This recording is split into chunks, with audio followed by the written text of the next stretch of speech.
Приветствую вас, мои ласточки! С вами снова Алла Касаткина, проект «Ладная я». И сегодняшнее видео для замужних барышень по следам многочисленных просьб из комментариев под предыдущими видео. О чем мы сегодня будем говорить? Мы сегодня будем говорить о том, как же объяснить мужу, о том, что я устала и мне нужна помощь. Потому что женщины чаще всего испытывают либо слишком много проблем с тем, как сказать, либо как получить эту помощь, либо копят в себе все, а потом выплескивают ураган эмоций на мужчину и получают вместо помощи плюху в обратную сторону. Это ни одно, ни второе, ни третье не является правильным решением. А что же является правильным решением, мы с вами разберемся в этом видео. Напоминаю для тех, кто меня видит первый раз, меня зовут Алла Касаткина, я психолог, работаю с женщинами уже почти 20 лет, помогая им приблизить счастье в личной жизни и до замужества, и после. Мои хорошие, ссылка на сайт вот здесь. Можете там найти для себя, перейдя по ней, много полезной информации. Там есть очень много статей, видео, материалов, которые вы можете использовать для своего счастья. В описании этого видео есть ссылочка на курс «Бесплатные секреты счастливых женщин». Сразу после подписки он вам доступен. Ну и если вы еще не с нами, подписывайтесь на канал и смотрите много видео, которые уже есть. Ну и те, что будут выходить, вы тоже будете в курсе. Мы продолжаем.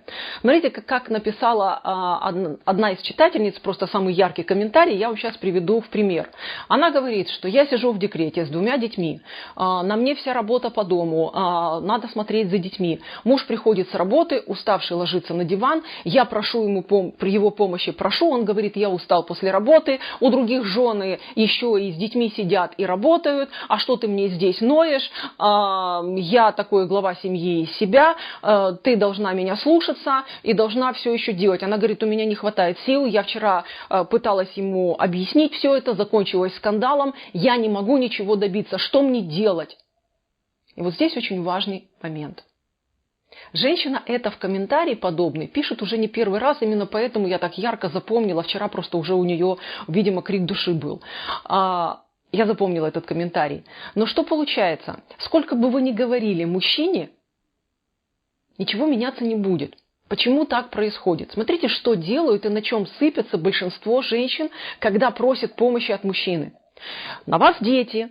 Вы знаете, что детей, нужно поднять, накормить, умыть, 128 раз убрать, и особенно если это маленькие дети, где они испачкали одежду, где они испачкали пол, мебель, еще что-нибудь, наплевали еду, приготовить свежую еду, потому что вы их кормите постоянно свежей. Вы делаете. Вы делаете вроде кучу работы, но вся эта работа такая меленькая, и вы потом можете сказать, что ты делала? А ничего я не делала за день, кушать приготовила, постирала. И никто не понимает, какой ворох шматья вы перестирали, сколько раз за день вы сделали уборку в квартире, сколько кастрюль еды вы приготовили, потому что это каждый раз маленькая кастрюлька, но на эту кастрюльку почти час времени уходит каждый раз. И никто не ценит вашего труда. И вы в конце чувствуете себя измочаленной, у вас нет сил даже присесть, отдохнуть. Почему? Потому что как только вы где-то сели, начинается «Мам! Мам! У меня то, у меня это, прыщик на попе, нос потек или еще чего-нибудь», и вы срываетесь и снова бежите и делаете.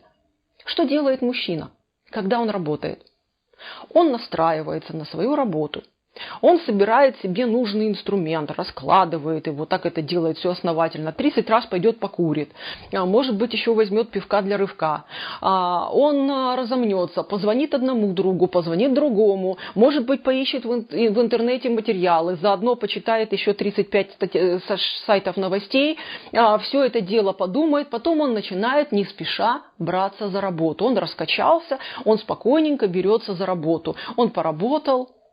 Он устал, он пошел на перекур, он пошел поговорил с кем-то еще по телефону, он переключился на что-то другое, он пришел вам сказал, слышь, а что ты там с этими сопливыми возишься? Я есть хочу, давай накрывай на стол. И вы быстренько бросили все, накрыли на стол, а он вот весь день делал какую-то работу, даже если он дома. Работа осталась незаконченная, но он устал. Приходит какое-то время, он ложится на диванчик. А что делаете вы? А вы весь день суетитесь, как белка в колесе, крутитесь. И что думает мужчина? Блин, у меня ж баба заводная. У нее моторчик там где-то зашит, батарейки есть, я чуть-чуть поработал и устал. Она железная. Значит, еще и в постели будет такой же заводной, раз пашет целый день и не устает. И, естественно, он же селенки и на вечер оставляет. А вы их оставляете? Нет. Вы как колхозная лошадь, которая работала больше всех и председателем так и не стала. Вы пашете, пашете, пашете, пашете, пока не свалитесь. И все. Или не скатываетесь в истерику, когда у вас лопается терпение, вы понимаете, что сил уже не осталось, только поистерить и все. И упасть. Пока вы не поменяете тактику, потому что все ваши истерики мужчина пропускает мимо ушей. У них стоят фильтры, они себе шторку опустили, и ты там немое кино. Вы там размахиваете руками, кричите, все, а у него немое кино крутится. Ну, почти кинокомедия. Он не вовлекается в это эмоционально. Понимаете, в чем дело? Потому что он реагирует по-другому. Он реагирует: я устал, я сел, отдохнул. Я поработал, мне нужен перерыв. Мне нужно переключиться. Я чуть-чуть там чего-то сделал, мне нужно себя поощрить, пойти кофе попить, или пойти пообедать, или еще чего-нибудь. А что делаете вы? Вы голодная, можете проработать весь день. И не вспомнить даже о себе, накормившей всю семью. Можете? Можете. Вы можете не присесть за целый день, потому что надо сделать еще у вас в голове 35 дел держится. Вот это, вот это, вот это, вот это. Этого никто не замечает.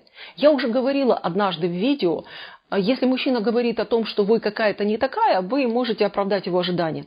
Но вот с отдыхом почти то же самое.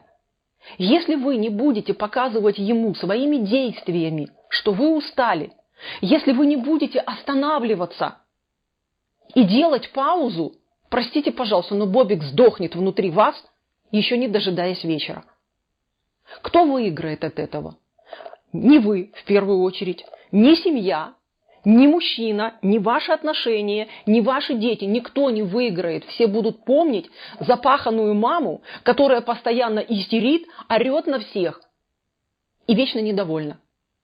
Но когда вы будете делать себе паузы, когда вы будете помнить, что вы не колхозная лошадь, которая обязана пахать за всех, когда вы будете помнить, что работой нужно делиться, и иногда просто приходить мужчине, всунуть в руки ребенка и сказать: я пойду делать это, и делайте не спеша. А он пусть посидит с детьми и узнает, что это такое. Он с большим уважением будет относиться, когда будет понимать, что это за труд. В конце концов, это и его дети. Пусть принимает в этом участие. И когда вы научитесь действиями показывать мужчине, что вам нужен отдых, что вы устали, что вы хотите поделиться с ним работой, тогда ваш мужчина будет видеть и понимать, какая же реально часть вашей работы в том всем, что происходит дома. И когда он поймет, что наглаженные брюки, рубашки, чистая обувь или вкусная еда не берутся сами по себе с неба, а требуют времени, он относиться к вам будет по-другому. Давайте сейчас. Прямо сейчас, вот под этим видео, в комментариях вы напишите, а чем или каким способом вы можете показать своему мужчине, что вы устаете. Как вы можете с ним поделиться той работой, которую вы делаете. Что вы можете ему между делом делегировать. Пусть ваш мозг уже сейчас в эту сторону думает. Потому что если вы сейчас скажете: хорошо, Алла потрындела, а Васька слушает да ест, не сработает. Если сейчас вы мозгу дадите задание, то в нужный момент он вам подбросит решение. Но если вы даже сейчас не захотите для себя ничего сделать, мои хорошие, не ждите помощи от мужиков. Вот такая вот банальная житейская мудрость.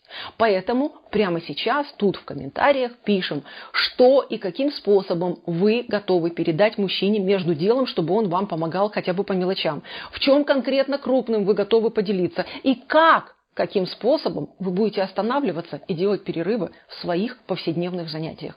Ну, а я с удовольствием покомментирую все ваши ремарки, все ваши идеи, потому что наверняка мои подсказки вам тоже пригодятся.